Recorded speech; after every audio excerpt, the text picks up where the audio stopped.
जय जिनेन्द्र। सीलवती सीता भाग 5 में हमने जाना था कि वैजनपुर से प्रारंभ हुई कथा में राम लक्ष्मण भरत की गुप्त सहायता हेतु अतिवीर्य को बंदी बनाते हैं। सीता क्षमा, समता और आत्मज्ञान का उपदेश देती है, जिससे अतिवीर्य का हृदय परिवर्तन होकर वह जिन दीक्षा ग्रहण करता है। वंदन नगर में मुनिराज पर उपसर्ग के समय राम लक्ष्मण धर्म रक्षा करते हैं। उपसर्ग शांत होने पर मुनिराज को केवल ज्ञान प्रकट होता है। अनेक जीव व्रत धारण करते हैं और राम को तद्भव मोक्षगामी सुनकर जय जयकार करते हैं। यह भाग क्षमा, धर्म रक्षा और वीतरागता का अनुपम उदाहरण प्रस्तुत करता है। चलिए अब आगे सुनते हैं। अनेकों नगर ग्रामों को पार कर वे महाभयानक दंडम वन के समीप कर्णवा नदी के तट पर पहुंच गए। राम, लक्ष्मण और सीता ने अपने निरपेक्ष, स्वच्छ एवं परिपूर्ण ज्ञान स्वभाव को स्वीकारा है। अपने ज्ञान में शरीर, साथी, संयोगी, संयोग, भाव सभी देखने पर भी देखने योग्य तो राग रहित मात्र स्वच्छ ज्ञान स्वभाव को ही स्वीकारते हैं। कृत करते हैं, निर्धार है, कुछ भी करना रहा नहीं, कुछ भी करने योग्य दिखाई नहीं दे रहा है। अपनी महिमा में मगन रहना, अपने स्वरूप को देख देख कर आनंदित रहना, यही इनका जीवन बन गया है। कितने ही विचित्र स्वभाव वाले जीवों के बीच, कैसे भी उदय के बीच विचलित नहीं होते। अपने ज्ञान स्वरूप को ध्याते हैं, भाते हैं और उदर रखते हैं। एक समय भी अपने को विस्मृत नहीं करते हैं। जब आंख बंद करते हैं तो अपना वैभव दिखता है, आंख खोलते हैं तो जिनेन्द्र देव का वैभव दिखता है, और कुछ देखने लायक समझते नहीं। वृक्षों के पके फलादि लेकर भोजन तैयार किया और अतिथि काल में त्रिलोक वंदनीय दिगंबर मुनिराज जी के पड़घान हेतु खड़े हो गए। कुछ देर पश्चात वनचर्या की प्रतिज्ञा लिए चारण रिद्धिधारी सुगुप्ती और गुप्ती नाम के 2 मुनिराज वहां पधारे।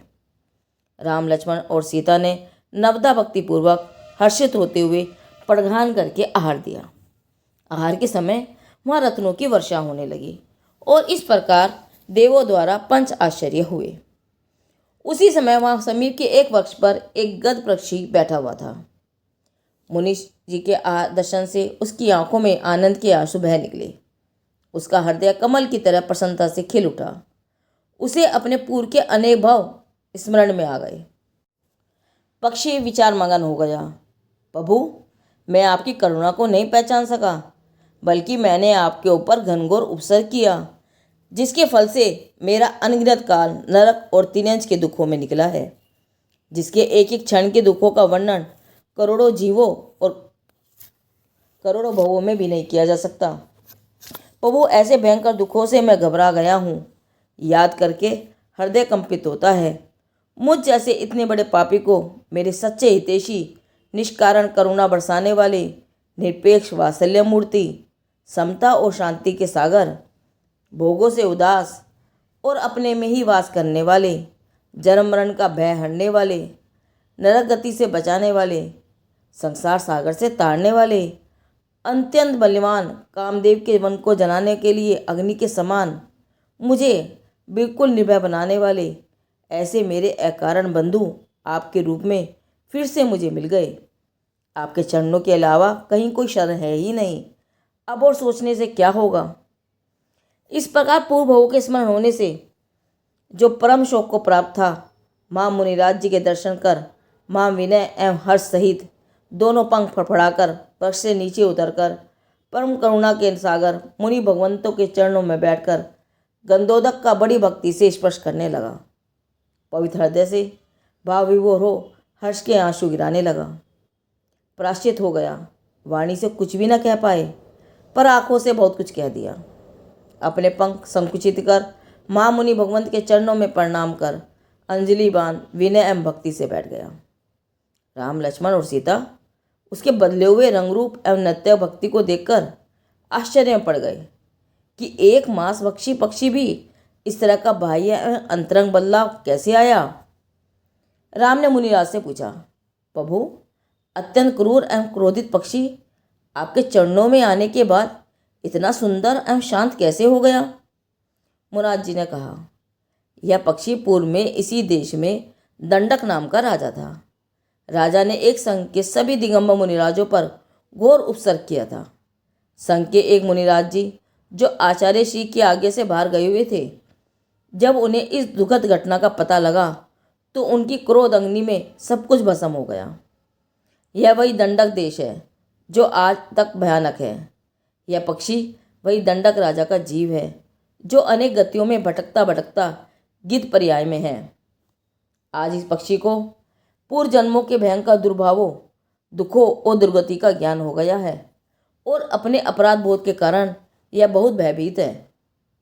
अब महामुनिराज जी ने गिद्ध पक्षी की ओर लक्ष्य किया और उनके मुखारबिंद से वात्सल्य का अमृत झरने लगा। हे पाप भीरु, जिन भक्त, अब तो सब ओर से निर्भय है, निशंक और निश्चित होकर प्रसन्न हो।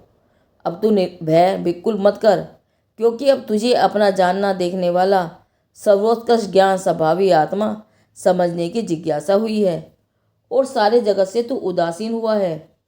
सारे कष्टों का विसर्जन करने की यही विधि है कि अपना अहम अपने ज्ञान मां स्वभाव में समर्पित कर दो। तुम्हारे ज्ञान में आज तक किसी का प्रवेश नहीं हुआ है। बाह्य पदार्थ ज्ञान में झलक रहे हैं, इसलिए तुझे कोई भय नहीं करना है। तुम्हारे स्वरूप संपदा में झलकने वाले पदार्थों से कुछ भी बिगाड़ सुधार नहीं है। जब उन्हें अपना मानते हैं तब मोह उत्पन्न होता है और दुखी होते हैं, परंतु अपने को और पर को भिन्न जानने वाले ज्ञान को प्रकट करने के लिए तुम तैयार हुए हो। जब तुम्हारे ज्ञान में किसी भी घटना का प्रवेश हुआ ही नहीं है और होगा भी नहीं, तो भय किस बात का? तो सदाकाल निर्भय रहो। भक्ति में इधर पक्षी के दोनों हाथ जुड़े हुए थे, आंखों से आंसुओं की अविरल धारा बह रही थी। उधर पक्षी को अपनी स्वरूप की महिमा आ गई और उसे राग से शून्य ज्ञान से परिपूर्ण स्वभाव में अपनापन हो गया। करुणावत मुनिराज राम, लक्ष्मण और सीता की ओर लक्ष्य करके बोले, अब यह पक्षी स्वरूप का स्पर्श कर शांत चित श्रावक हो गया है, इसका पुत्रवत पालन करना। वात्सल्य मूर्ति सीता का हृदय ऐसे खिल उठा मानो मोक्ष जाते हुए अब मोक्ष ले जाते हुए माँ पुत्र का जोड़ा हो। अहो, हमारा मिलन मोक्षगामी पुत्र से हुआ है। हे प्रभु, मुझे आशीर्वाद दो कि मैं संयम के मार्ग में सहज आनंद से बढ़ती रहूं। हे प्रभु, सबको पर्याय के औदायिक भावों को गौण करके ही देखें, अंतर्दृष्टि से सबको भगवान ही देखूं। कर्मों से प्रेरित कोई भी जीव को देखकर मुझे कभी भी गलानी ना होवे।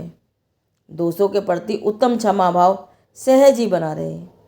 मेरा जीवन निष्प्रता, नियभानिमता, नाकुलता और सरलता से भरा रहे।